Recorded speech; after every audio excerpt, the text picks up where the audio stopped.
Hey everyone, it's Tony Leonardi, your certified financial planner from Newtown, Connecticut, and author of A Smarter Way to Retire.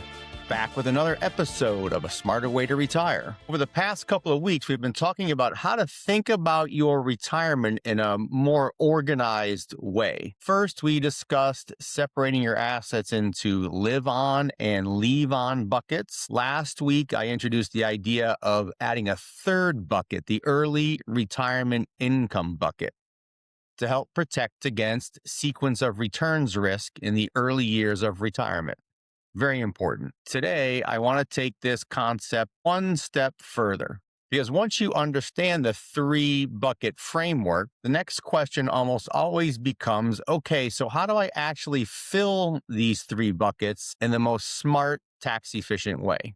Great question. And that's what we're going to talk about today, how to fill these three buckets tax efficiently. Back in our Q1 26 webinar on tax planning and Roth conversions, we talked a lot about tax withdrawal strategies and discussed a general order for pulling money out of your three different accounts: taxable, tax-deferred, and tax-free. Today, I want to build on that conversation and refine it within the context of the three bucket approach that we've been developing here over the past couple of weeks. While a general withdrawal order can be helpful as a starting point, the three bucket framework gives us a more nuanced way of thinking about not just when we withdraw money, but which buckets that money should come from and which types of accounts we should be withdrawing from in order to fund or replenish each bucket. The right strategy often depends on your specific tax situation, your goals, and how your buckets are currently funded. It's not enough to simply decide how much money should go into each bucket. The real planning power comes from being thoughtful about where that money comes from, whether it's coming out of traditional IRAs, Roth IRAs, or taxable brokerage accounts. The decisions you make here can have a big impact on how much you pay in taxes over your lifetime and how much you ultimately leave to your family. This is an area where retirees and pre-retirees tend to leave a lot of money on the table. They focus on how much they're saving, what they're investing in, but not enough on how they're moving money between accounts, how they're funding their buckets. And this gets more important as you get closer and closer to retirement and into retirement. Before we dive in, let me quickly recap the three bucket framework so we're all on the same page. Bucket number one is the early retirement income bucket. This is the short-term bucket designed to cover your expenses, your spending needs for the first 3 to 5 years of retirement, keeping this money in more conservative investments. We want to supplement your other fixed income, Social Security, and pensions if you have one, with fixed income in the early years. Bucket two is the longer-term live-on bucket. This bucket holds the rest of the money that you plan to spend throughout your retirement after the first few years. So this will be years, let's say 6 through 30. Being that this bucket could go out 20, 25, 30 years or more, you have a much longer time horizon with this bucket. So it can be invested a little bit more aggressively than conservative bucket number one. Bucket three is your leave on bucket. This contains the money that you'll probably never need to touch to live on and that you intend to pass on to your kids and grandkids at some point in the future.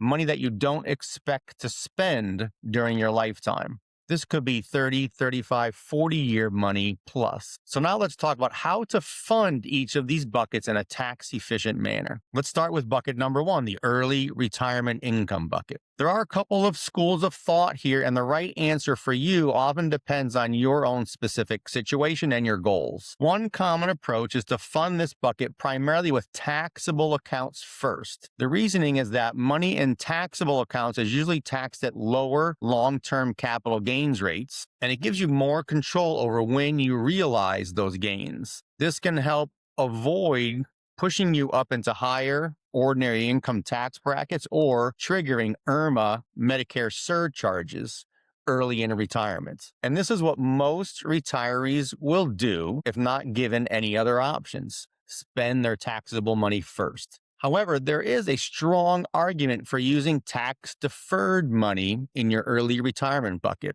traditional IRA or 401ks, to fund at least a portion of your bucket number one, your early retirement income bucket, especially during the early years of retirement when many people are in lower tax brackets. By strategically withdrawing from traditional IRA accounts while you're in lower brackets, you can reduce the size of your IRA before required minimum distributions kick in at age 73.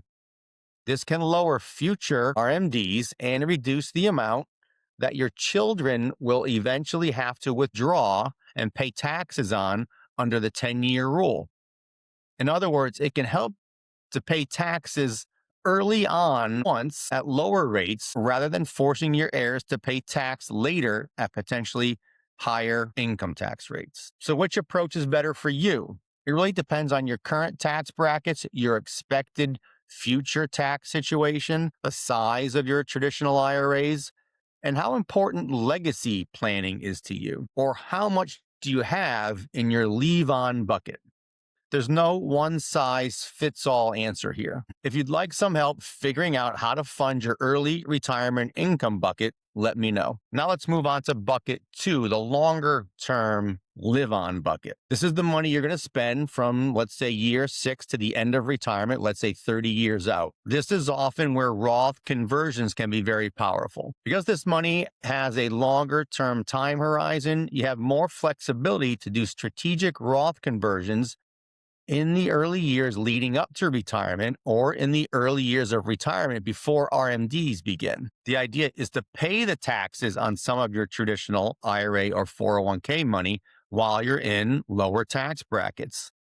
Move it into a Roth where it can grow tax-free. This can be especially valuable if you expect to be in a higher tax bracket down the road after RMDs kick in, or if you want to reduce the future tax drag on your spending money. With that said, it's important to remember that Roth conversions aren't right for everyone. They require paying taxes on the converted amount in the year you do the conversion, which can push you into higher tax brackets or affect your Medicare premiums. That's why running the numbers on your specific situation before you pull the trigger is so important. However, Roth conversions aren't the only option. In some cases, it may make sense to strategically withdraw from tax-deferred accounts instead of converting. If you're in a low tax bracket and have room before hitting the next tax bracket or an IRMAA threshold, you can use withdrawals from your traditional IRAs to supplement your income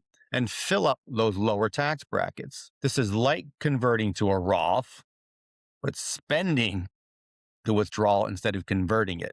This approach can help reduce the size of your IRA over time, which may lower future RMDs and ease the tax burden on your heirs under the 10-year rule. Again, the key is running the numbers. Converting too aggressively can push you into higher tax brackets or increase your Medicare premiums. This is exactly why having a good financial model to rely on is so important. Finally, let's talk about bucket number 3, the leave-on bucket. If your goal is to leave as much as possible to your heirs in the most tax-efficient way possible, this bucket is often a strong candidate for Roth conversions. By converting money into a Roth IRA, you can potentially leave your children tax-free assets instead of forcing them to deal with the 10-year withdrawal rule on a large traditional IRA. Some clients have also explored other legacy strategies, such as using life insurance or other types of trusts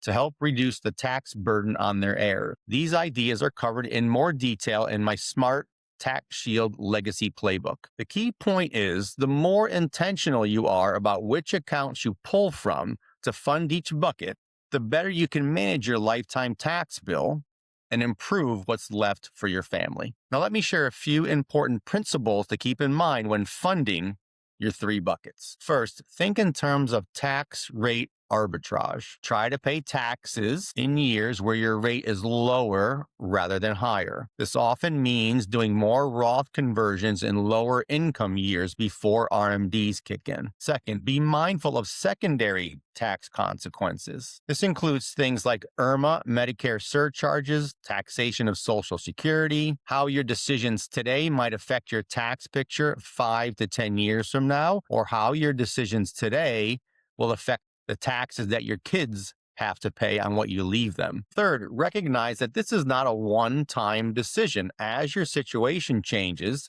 whether it's tax law changes, market performance, or changes in your spending patterns, you may need to adjust how you're funding and withdrawing from these buckets over time. This is not a set it and forget it type of plan. It needs to be managed. One of the most common mistakes I see is people making these decisions without running the numbers on their specific situation. They either default to one approach without considering the alternatives, or they wait too long to think about Roth conversions and end up in much higher tax brackets later on than necessary. This is why I believe so strongly in building a smart retirement model. When you can actually see how different funding decisions affect your taxes, your probability of success, and what you leave behind, it becomes much easier to make confident, personalized financial decisions. If you've taken my Smart Retirement Strategy quiz, you may have noticed that it helps to identify whether you're more focused on live-on planning or leave-on planning. That insight can be very helpful when deciding how aggressively to fund each of the three buckets and which tax strategies to prioritize. For those of you who are still in that window between retirement and the start of RMDs, my Roth IRA conversion playbook can be a useful guide for thinking about how much to convert and when. If legacy planning is a high priority for you, my Smart Tax Shield Legacy Playbook outlines several strategies that can help reduce the tax burden on your heirs. Adding this tax-efficient layer to the three-bucket approach doesn't have to be overly complicated, but it does require being intentional. And it requires looking at your specific numbers, your specific model, rather than following generic advice. The right strategy for funding these buckets will be different for everyone. What works well for one person could be the wrong move for someone else, depending on your tax bracket, the size of your accounts, spending needs, and your goals for the family. If you'd like help building this three-bucket structure into your own retirement plan, including how to fund it tax efficiently based on your unique situation, I'm currently offering to create your smart retirement model for you at no cost or obligation while time slots are available on my calendar. You can book a quick 15-minute call on my calendar at leonardifamilywealthcare.com. You can also take my free Smart Retirement Strategy quiz. It's on my website to get a better sense of where you stand and which strategies might be most relevant for you in your particular situation. Thanks for listening. And remember, there really is a smarter way to retire. And a big part of that is being thoughtful about where your money lives and making decisions based on your specific situation rather than on one-size-fits-all advice. Thanks for listening. I'll see you next week. Securities and investment advisory services offered through Mosaic Wealth, Inc., member FINRA SIPC. Mosaic Wealth is separately owned, and other entities and/or marketing names, products, or services referenced here are independent of Mosaic Wealth. The opinions expressed herein are for general information only and is not necessarily the opinions of Mosaic Wealth or its representatives. Investing is subject to risk, including loss of principal invested. Past performance is not a guarantee of future results. No strategy can assure a profit nor protect against loss. It is not intended to provide specific advice or recommendations for any individual. Please consult your financial professional, attorney, or tax advisor with regard to your individual situation.